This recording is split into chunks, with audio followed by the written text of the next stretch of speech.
রাধে রাধে বন্ধুরা, তোমরা সবাই কেমন আছো? আশা করি সবাই ভালো আছো। আমিও তোমাদের আশীর্বাদে ভালো আছি।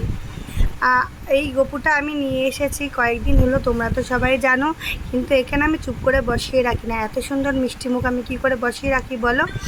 এই গোপী আর গপুকে আমি যেইভাবে সেবা দিই, একেও আমি এখনও সেইভাবেই সেবা দিই, কারণ চুপচাপ বসিয়ে রাখতে আমি ওকে পারবো না, ওইভাবে আমার কষ্ট হবে, ঠিক আছে? ওর জন্যে তো আজকে রাধা নামের মহিমা দেখানোর জন্য এই ভিডিওটা করা। তোমরা দেখো, আর এই গোপুর কিন্তু এখনো প্রাণ প্রতিষ্ঠা হয়নি। তো আমি রাধা নাম জপ করব, দেখো এর মধ্যে প্রাণ কেমনভাবে চলে আসবে। আমি কিন্তু এখানে অলরেডি রাধা নাম স্মরণ করছি।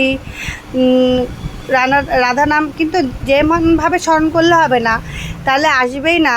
রাধা নাম করতে করতে তোমার মন থেকে একটা ফিল আনবে, তারপরে দেখবে আস্তে আস্তে চলে আসবে। এবং আমি রানীর 28 নাম এখানে জপ করছিলাম, রাধা রানীকে মন থেকে স্মরণ করতে করতে। দেখি আমার গোপু সোনার হার্ট রেট শুরু হয়ে গিয়েছে।